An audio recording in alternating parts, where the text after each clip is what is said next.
hoy en un abierto y claro descontento y desapego social. El día que Fidel Castro fue desembarcado. Militares que dejaron sus cargos y salieron de la isla. Una de esas victorias del sentimiento. Estamos en 1989. La Unión Soviética se tambalea bajo las reformas de Gorbachov. El bloque socialista comienza a resquebrajarse. En Cuba, Fidel Castro enfrenta la mayor amenaza interna de su régimen.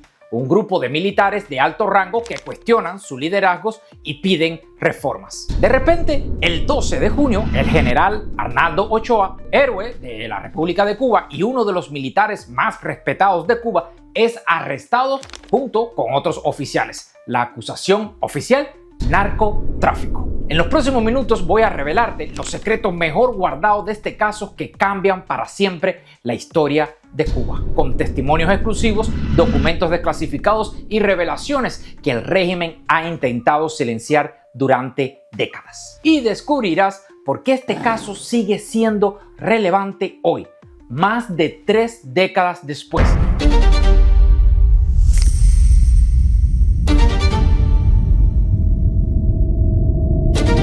En 1982, el subsecretario de Estados Unidos para Asuntos Interamericanos, Thomas Ender, denunció ante el Senado que Cuba participaba en el tráfico de droga y armas junto a Colombia y que contaba con pruebas para demostrarlo. Esto no era una acusación aislada. Un año después, en 1983, la Fiscalía de la Florida encausó por tráfico de drogas a altos funcionarios cubanos, incluyendo René Rodríguez Cruz, presidente del Instituto Cubano de Amistad con los Pueblos, al vicealmirante Aldo Santamaría Cuadrado y a Gonzalo Basul Suárez, ministro consejero también en la sede diplomática de Bogotá. El 6 de mayo de 1983, el presidente Ronald Reagan declaró formalmente que Estados Unidos tenía pruebas de que altos funcionarios cubanos estaban implicados en el tráfico de drogas. Pero quizás el testimonio más revelador viene de Carlos Leder, cofundador del Cartel de Medellín y socio de Pablo Escobar. Leder, quien cumplió una larga condena en los Estados Unidos de América y ahora vive en Alemania, ha revelado detalles explosivos sobre su negociación directa con el régimen cubano. Por la dictadura castrista a Cuba, a establecer allí un conducto, una línea, una ruta de tráfico de cocaína hacia los Estados Unidos. Exportaron cientos de toneladas de cocaína a Estados Unidos a través de Cuba con el apoyo del gobierno dictatorial de la isla, la familia Castro. Y dijo así con estas palabras: yo fui invitado por el gobierno comunista en Cuba, por la dictadura castrista en Cuba, a establecer allí un conducto, una línea, una ruta de tráfico de cocaína hacia los Estados Unidos de América. Según Leder, su contacto directo fue Raúl Castro, a quien conoció personalmente durante una breve reunión en La Habana. Me lo presentaron bajo un protocolo muy estricto. Este encuentro fue arreglado por el coronel Antonio de la Guardia, jefe de la corporación CIMEC, quien más tarde sería fusilado junto a Ochoa. Como yo utilizaba las Bahamas, entonces ellos me ofrecieron una isla y fui y la visité, Cayo Largo. Allí era la opción. Pero Leder no fue el único caso de narcotráfico que colaboró con el régimen cubano. También tenemos a Jairo Velázquez, más conocido como Popeye, uno de los sicarios más cercanos de Pablo Escobar. También confirmó esta conexión en su autobiografía, El verdadero Pablo, Sangre, Traición y Muerte. Los militares cubanos, al mando del general Ochoa y el oficial Tony de la Guardia, bajo instrucciones directas de Raúl Castro, se hacían cargo de la mercancía, custodiándola para posteriormente embarcarlas en lanchas rápidas tanqueadas con gasolina por cuenta de los cubanos, con destino a Estados Unidos, entrando por Cayo Hueso, escribió Popeye. En una entrevista posterior, Popeye aún fue más explícito. Fidel Castro fue vital en la creación del imperio de Pablo Escobar. Según el sicario, Pablo Escobar mantenía comunicación directa con los hermanos Castro a través de intermediarios, en el cual mencionó al premio Nobel Gabriel García Márquez.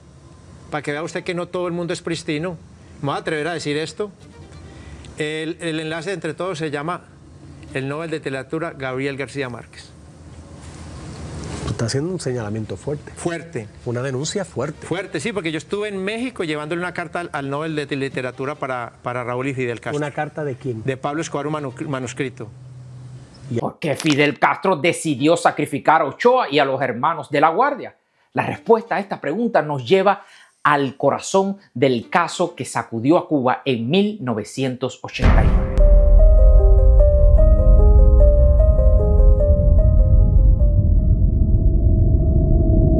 Según testimonios de personas cercanas al general, Ochoa era partidario de implementar reformas económicas y políticas similares a la perestroika soviética. En un gesto sin precedentes en toda la historia del alto mando cubano, Ochoa había condicionado que Fidel Castro sostuviera con él una discusión política sobre el futuro inmediato del país, escribió el periodista Norberto Fuentes en su libro Dulces Guerreros Cubanos. Este desafío a la autoridad de Fidel Castro era imperdonable, pero había algo más. Ochoa, junto con el ministro del Interior, José Abrantes, y otros altos oficiales, estaban formando una corriente reformista dentro del régimen cubano, influenciado, por supuesto, por las ideas de Gorbachov. Abrantes habla de la necesidad de la libertad, explicó Iliana de la Guardia. Hace ilusión a los cambios que se están dando en la Unión Soviética. Hace ilusión también al tema de los burócratas, que son funcionarios que no permiten las libertades. Hace ilusión también a los artistas, diciendo que los artistas en Cuba tendrían que empezar a tener libertad para expresarse, porque la revolución necesitaba esa libertad. Este llamado a la apertura, publicado en una revista oficial, era una señal clara de que las ideas reformistas estaban ganando terrenos dentro del régimen. Estas amenazas internas coincidió con la creciente presión de los Estados Unidos sobre el narcotráfico cubano. Antes de continuar con este video, le voy a pedir a todas las personas que están viendo este video, por favor, que te suscribas a nuestro canal de YouTube. Recordarle que la suscripción en nuestro canal de YouTube es totalmente gratis y, por supuesto, totalmente anónima. Si usted forma parte de este 70%, por favor, suscríbase a nuestro canal de YouTube. Facebook, mucho peor, 80%. Esto es un favor que le pido a todas las personas. Así que dicho todo esto, continuamos con nuestro video. El régimen necesitaba un chivo expiatorio y Ochoa, con su creciente independencia y popularidad, era el candidato perfecto. Alguien dijo una vez que había que decir la verdad y nada más que la verdad. Aunque no siempre es necesario decir toda la verdad. ¿Qué pasó con Ochoa? Ustedes lo van a saber, ya eso pasó. ¿Qué pasó con Diócles? Pues no sé si lo van a saber, pero lo más probable es que lo sepan.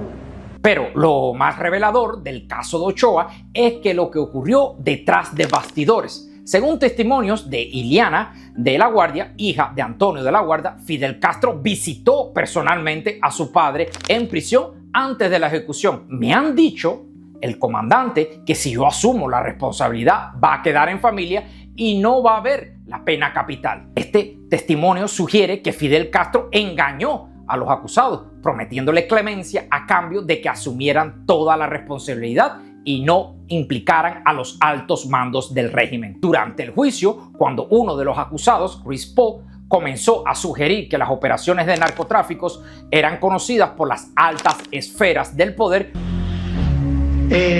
porque todo lo que yo hago, mi jefe lo discute a máximo nivel. Dijo Martínez. Allí, y habló, incluso un día oí en el pasillo a Eduardo comentarme, chico, yo tengo la impresión que esto está a máximo nivel. Y él me dijo, ya lo sabes, Fidel, y te voy a dar una noticia. Fidel resolvió este problema. Y me habló, inclusive me ejemplificó con una pelota de básquet. Y que casi al final, la brillante de nuestro comandante nos había sacado del lío. Tenía que buscar todo lo que tenía en mente. El juicio fue una farsa orquestada personalmente por Fidel Castro Ruz. Periodista cubano que cubrió el juicio, de apellido Borroto, reveló que Fidel Castro, José Abrantes y Gabriel García Márquez observaban el proceso detrás de un cristal unidireccional. Además, el fiscal Juan Escalona, quien fue el que dio la pena de muerte, era un hombre de total confianza de Fidel Castro. Vaya, que todo estaba arreglado. Pero fíjense si era de confianza, que de hecho en 1959 había sido el abogado que casó a Vilma Espín y a Raúl Castro, y en la prensa de la época se le describía como el doctor Juan Escalona. Todo esto sugiere que el caso Ochoa no fue un juicio por narcotráfico, sino una purga política disfrazada de proceso judicial. Fidel Castro estaba eliminando a un potencial rival y al mismo tiempo presentándose ante el mundo como un implacable luchador contra el narcotráfico. Como dijo Ileana de la Guardia, el objetivo de Fidel Castro con el juicio a Ochoa y a mi padre y a los otros acusados era utilizarlos como chivos expiatorios frente a la acusación de los Estados Unidos de América.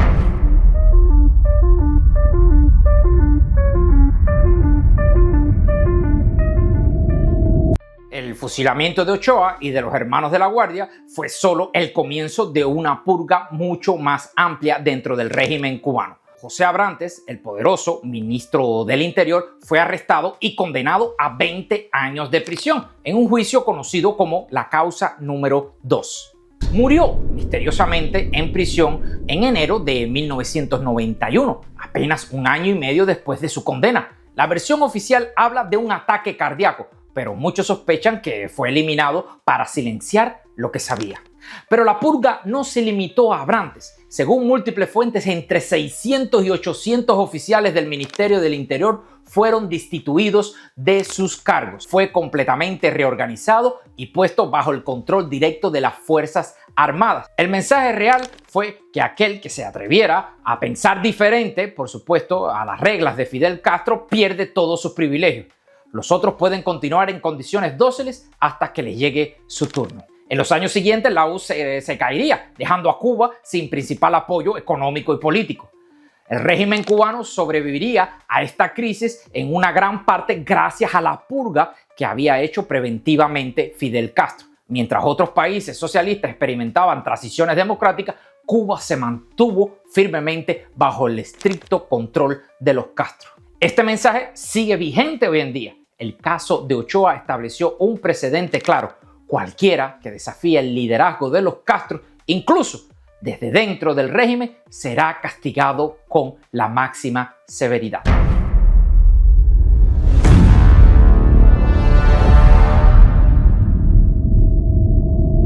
A pesar del fusilamiento de Ochoa y los hermanos de la Guardia, las evidencias sugieren que el narcotráfico a través de Cuba no se detuvo. De hecho, según múltiples fuentes, simplemente cambió de manos y se volvió más discreto. De hecho, según investigaciones del periodista Gerardo Reyes, el narcotráfico a través de Cuba continuó durante toda la década de 1990, aunque con nuevos actores y, por supuesto, métodos más sofisticados. Esta continuidad del narcotráfico cubano ha sido documentado por múltiples agencias de inteligencia y organismos internacionales. En 1996, la Junta Internacional de Fiscalización de Estupefacientes, JIFE, de la ONU, señaló a Cuba como un punto de tránsito en el importante tráfico de droga en el Caribe.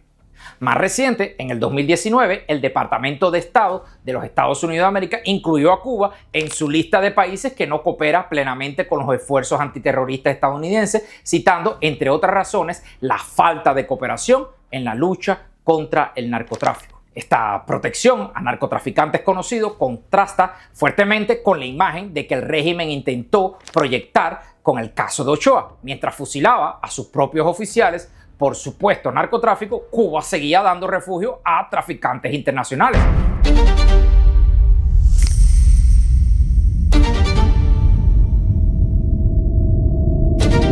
Hemos recorrido una de las historias más oscuras del régimen cubano, una historia de traición, narcotráfico y ejecuciones que revela la verdadera naturaleza del poder castrista. El caso Ochoa no fue simplemente un juicio por corrupción o narcotráfico, fue una purga política disfrazada, un mensaje sangriento enviado a cualquiera que osara desafiar el poder absoluto de Fidel Castro. Arnaldo Ochoa, Antonio de la Guardia, Amado Padrón y Jorge Martínez fueron sacrificados no por sus supuestos crímenes, sino por lo que representaban, la posibilidad de un cambio, la amenaza de una Cuba diferente. Mientras tanto, el verdadero narcotráfico, el que operaba bajo la protección directa de los hermanos de los Castro, continuó floreciendo. Y mientras el pueblo cubano sigue sufriendo pobreza y represión, los secretos del caso de Ochoa continúan enterrados bajo la capa de propagandas y mentiras oficiales. Pero la verdad, como hemos visto, tiene formas de salir a la luz. Los testimonios de Carlos Leder, de Popeye, de Ileana de la Guardia y de tantos otros nos permiten reconstruir esta historia oculta y entender mejor la verdadera naturaleza del régimen cubano. Pero la historia no está escrita en piedra. El conocimiento de nuestro pasado, de los crímenes y las traiciones que han marcado nuestra historia, es el primer paso hacia un futuro diferente. Si te ha impactado esta historia, como a mí, comparte este video para que más personas conozcan la verdad del caso de Ochoa y el narcotráfico cubano. Y por supuesto, suscríbete a nuestro canal de YouTube para más investigaciones sobre los secretos del régimen castrista y activa, por supuesto, las notificaciones para no perderte ninguna actualización. Y ahora te pregunto, ¿crees que algún día se hará justicia por Ochoa y los demás víctimas de este caso? ¿O estos crímenes quedarán para siempre en la impunidad? Déjame tu comentario aquí abajo en los comentarios. Mi nombre es Darwin Santana, este es su canal de YouTube El Mundo de Darwin. Si te interesan este tipo de investigaciones, de noticias y de todo lo que hacemos aquí en contra de las diferentes dictaduras alrededor del mundo, te pido que te suscribas, que compartes y que nos des un like. Así que este es El Mundo de Darwin, mi nombre es Darwin Santana y nos vemos en un próximo video. Chao.